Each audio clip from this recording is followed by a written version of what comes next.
မင်္ဂလာပါရှင်ဒီနေ့မှာတော့ Excel University ကိုကျောင်းလျှောက်ထားရဲ့ညီမလေးချေချော်လေးတယောက်နဲ့မိတ်ဆက်ပေးကြပါရဲ့ရှင်အဲ့တော့ညီမလေး trainer တွေကိုဖိတ်ခေါ်လိုက်ရအောင်ပြီးတော့ပေါ့နော်ဒီ Excel University ကိုကျောင်းလျှောက်ဖို့တွေးနေတဲ့အကြောင်းသားရေးဆိုရင်တော့ဒီဗီဒီယိုကိုအဆုံးထိကြည့်သွားဖို့တိုက်တွန်းကြပါရဲ့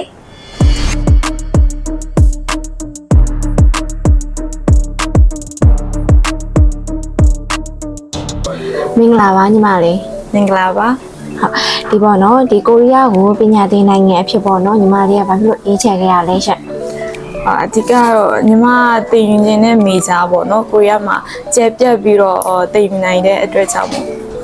ဟုတ်ကဲ့ပါဟုတ်အဲ့ဆိုရင်ညီမလေးအခုကိုရီးယားစာသင်နေလားပေါ့နော်သင်နေနေဒီ level ဘယ်လောက်ရောက်သွားပြီလဲရှင့်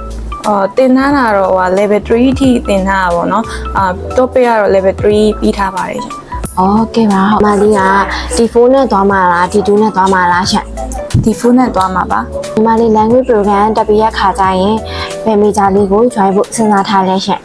language program ပြီးရင်တော့ဒီ media and communication major ကို join ဖို့တော့လုပ်ထားပါတယ်ရှင့်။ဘာကြောင့်ညီမလေးအဲ့ major ကို join ဖြစ်တာလဲရှင့်အခုကပေါ့နော် social ခေတ်ဆိုတော့ဒီကိုရီးယားမှာလည်းပေါ့နော်ဒီ social media နဲ့ပတ်သက်ပြီးတော့ထုံးကားချက်ပြတ်တာပေါ့နော်ပြီးတော့ညီမလည်းဒီ social ဘိုင်းကိုစိတ်ဝင်စားပါတယ်ရှင်အဲဒါကြောင့်မို့ဒီ media communication major ကိုသင်ယူချင်တာပါရှင်ဟုတ်ကဲ့ပါဟုတ်ကဲ့အခုရောဘယ်အကြောင်းလေးလျှောက်ထားလဲရှင်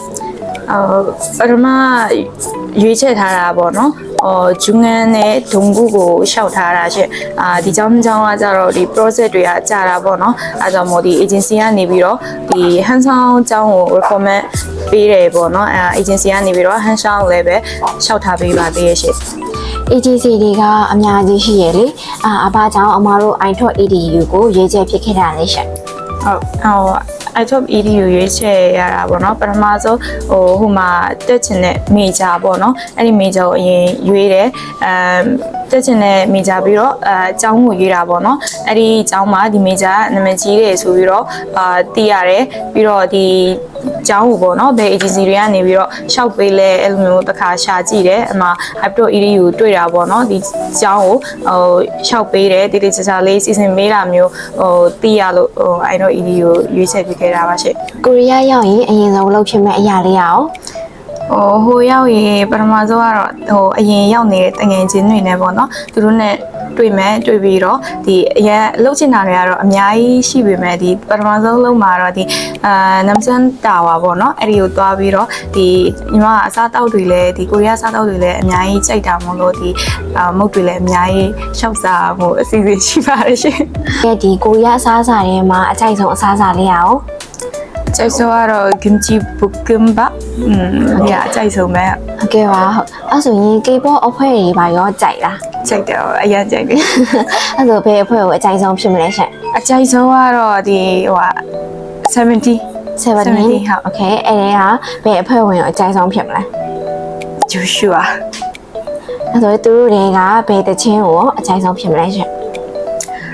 အကြိုက်ဆုံးတချင်းကတော့သူထွက်တဲ့တချင်းတွေကိုကြိုက်တယ်အဲ့ဆို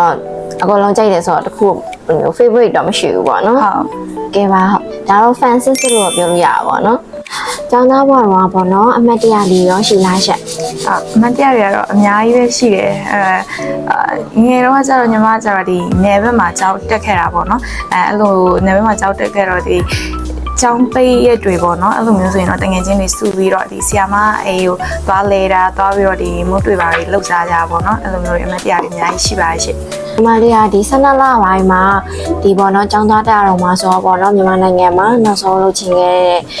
ဆန္ဒဒါမှမဟုတ်သွားကျင်တဲ့နေရာပေါ့အမျိုးတွေရောရှိလားရှင်ဟုတ်ရှိပါတယ်သွားမြန်မာနိုင်ငံမှာဒီမရောက်ဘူးတဲ့နေရာတွေအများကြီးရှိသေးတာပေါ့နော်အဲ့ထဲမှာဒီတစ်ခုပဲသွားပြရမယ်ဆိုတော့ပကံသွားခြင်းပါတယ်ရှင်ဟုတ်ကဲ့ပါဟုတ်ကဲ့ပကံမှာဖျားဖို့သွားကျင်တာပေါ့နော်ပြီးတော့လူဝင်ချင်းလေးတွေအရင်တော့ညီမလေးတကယ်သွားတဲ့နေရာတွေမှာလည်းပါတယ်ပေါ့နော်ဟုတ်အကောင်လေးတစ်ကောင်နဲ့တင်စားရမယ်ဆိုရင်ဘယ်အကောင်လေးနဲ့တင်စားကျင်လဲရှင့်ကြောင်ဘာလို့ကြောင်လို့ရွေးချက်ရလဲညီမကြောင်လေးတွေချစ်လို့ကြောင်လေးချစ်လို့ပေါ့နော်ဟုတ်ကဲ့ပါကိုစကလုံး3လုံးနဲ့ပေါ့နော်ဖော်ပြခွင့်ရမယ်ဆိုရင်ဘယ်လိုစကလုံးမျိုးတွေနဲ့ဖော်ပြချင်လဲလာတယ်တည်ငြိမ်တယ်ပြီးတော့အရေးတန်တယ်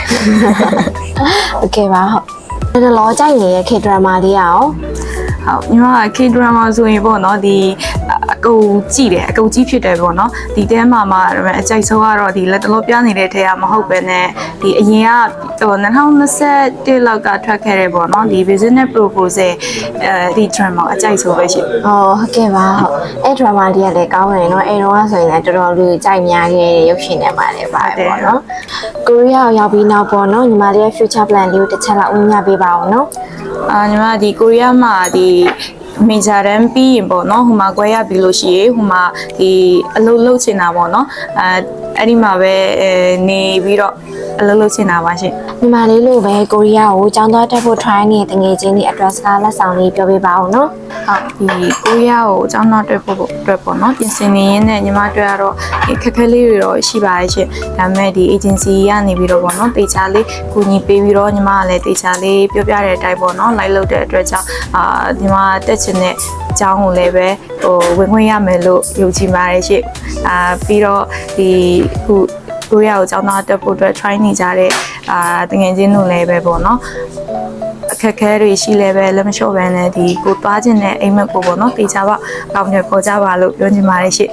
ကဲပါဟုတ်ကဲ့ဟုတ်အခုလိုဖြေချပေးခဲ့တဲ့ညီမလေးကိုပေါ့နော်ကျေးဇူးတင်ပါတယ်နော်ဟုတ် ကျေးဇူးပါ